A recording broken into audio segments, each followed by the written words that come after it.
Jésus n'est pas seulement le Dieu créateur, il n'est pas seulement le Fils de Dieu. Dans 1 Jean 5, verset 20, dans Colossiens 1, verset 15 à 20, il est écrit, il est encore dit un peu plus de la grandeur, de la magnificence, de l'autorité, de l'absurde autorité sur la puissance du Seigneur Jésus-Christ. Il est écrit dans 1 Jean, dans Colossiens 1, verset 15 à 20, « Ce Fils est l'image du Dieu que nul ne voit, dont le premier-né de toute création. Il a la primauté sur toute créature. En lui, tout fut créé dans les cieux et sur la terre.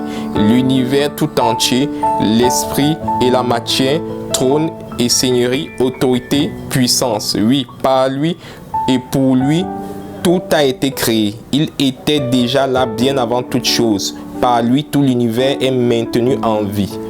L'Église est son corps, lui seul est la tête. » Et je répète encore le dernier verset. Par lui, tout l'univers est maintenu en vie. Donc, Jésus-Christ n'est pas seulement celui en qui, par qui, pour qui tout a été créé et subsiste selon la version Louis II de Colossiens 1,15. Mais il est aussi écrit qu'en lui réside la plénitude de la divinité corporellement. Ça, c'est la version Louis II qui le dit. Dans Colossiens 1,19, il est écrit en lui réside toute la plénitude de la divinité corporellement. Il est aussi écrit que tout l'univers subsiste par lui. La version ci dit tout l'univers est maintenu en vie par lui. Tout l'univers subsiste par lui. Donc, voilà à peu près ce qui est dit. Voilà ce qui est dit dans la Bible. Et je ne voudrais pas faire trop de commentaires aussi, parce que c'est clair. Et vous pouvez encore lire dans votre Bible, ouvrir votre Bible et lire tout simplement ce qui est dit à ce sujet.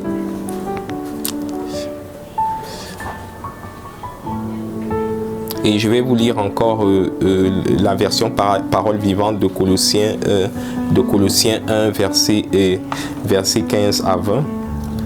La version parole vivante.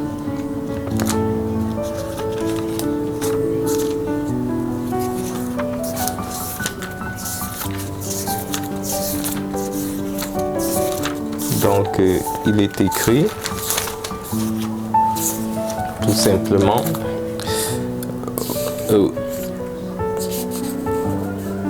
origine et principe, il est le premier-né ressuscité des morts. C'est en lui que commence une autre humanité. Partout, en toutes choses, il est au premier rang, car Dieu l'a décidé.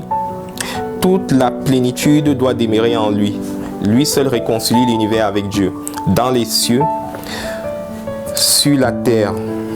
Donc en fait, dans les cieux, sur la terre, Dieu fait régner la paix par le sang que son Fils a versé sur la croix. Donc en fait, il est en train de dire tout simplement que moi je préfère la version Louis II encore pour ce verset, Colossiens 1, verset 15, où il dit tout simplement que en lui réside pleinement, réside corporellement toute la plénitude de la divinité. Parce que je ne sais pas comment exprimer ça, c'est tellement puissant. Voilà, parce que c'est inimaginable que dans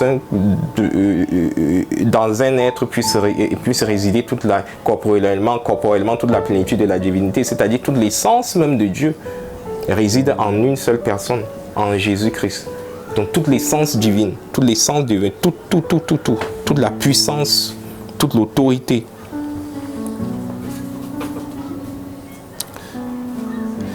Voilà. Bon, nous allons continuer à parler de... le but, c'était tout simplement qu'on établisse ici que la Bible est la parole de Dieu. Avant d'établir que la Bible est la parole de Dieu, nous avons voulu établir que... effectivement Jésus-Christ et qu'il y a un Dieu déjà qui existe et que Jésus-Christ est Dieu. Et maintenant, nous voulons établir que Jésus-Christ a laissé sa parole dans la Bible. Voilà. Il est écrit dans Luc 1, verset 1 à 4. Bon, vous voyez, je lis beaucoup. Hein, je lis beaucoup. Pourquoi? Parce que ce sont des choses qu'il faut plus lire dans la Bible qu'il ne faille raisonner. Oui. Parce qu'il est important que votre foi soit bâtie sur Christ Jésus et non sur une démonstration scientifique. Luc 1, versets 1 à 4. Plusieurs ayant entrepris de composer un récit des événements qui se sont accomplis parmi nous, suivant ce que nous ont transmis ceux qui ont été des témoins oculaires dès le commencement et sont devenus ministres de la parole, il m'a aussi semblé bon, après avoir fait des recherches exactes sur toutes ces choses depuis leur origine, et de te les exposer par écrit d'une manière suivie, excellent Théophile, afin que tu reconnaisses la certitude des enseignements que tu as reçus. Waouh!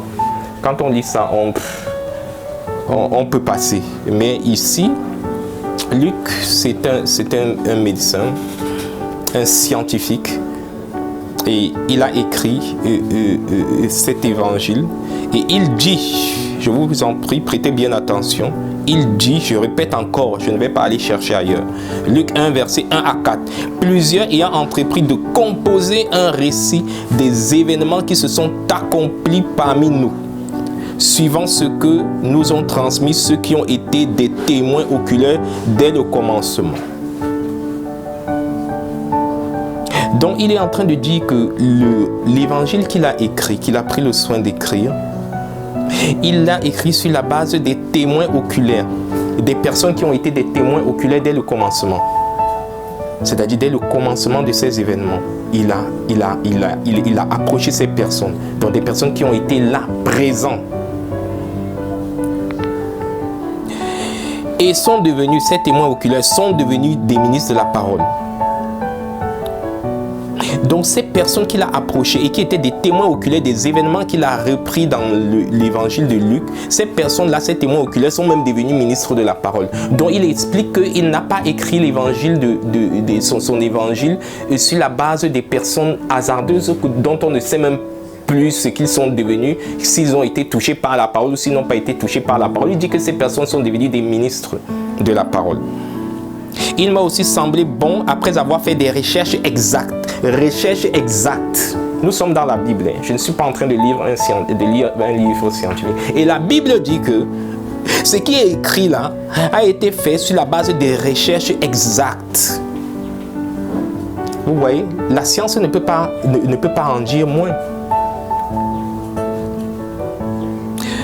Recherches exactes. Puisqu'on nous dit que la science, ce sont des recherches exactes. La Bible dit que ce qui est écrit à l'intérieur de la Bible, elle dit que ce sont des recherches exactes. Après avoir fait des recherches exactes sur toutes ces choses depuis leur origine, de te les exposer par écrit d'une manière suivie. Donc après avoir fait des recherches exactes, ces recherches, le fruit de ces recherches ont été exposés par écrit. Donc ils ont pris la peine d'écrire encore. Et si vous avez déjà écrit un livre, vous devez comprendre que ce n'est pas quelque chose de facile d'écrire. C'est très difficile parce qu'il y a un intense travail de tri, de sélection à faire.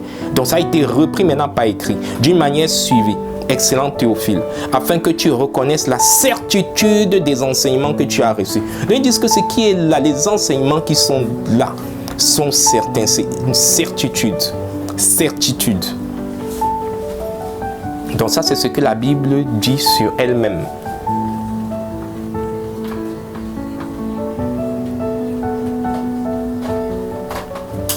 Et maintenant, vous allez dire que ok, ça c'est la Bible, ne peut pas se contredire, ne peuvent pas dire que ce qu'ils ont dit n'est pas exact, ils vont toujours dire que ce qu'ils ont dit est exact. Maintenant, nous avons un fait historique. Parce que là, je vous ai donné comme preuve que la Bible est la parole de Dieu, un fait biblique. Je vais vous donner un fait historique maintenant. Historique, qui n'est pas contenu dans la Bible, mais qui est un fait historique que vous pouvez retracer, vous pouvez retrouver, vous pouvez faire des recherches. Il y a maintenant des moteurs de recherche.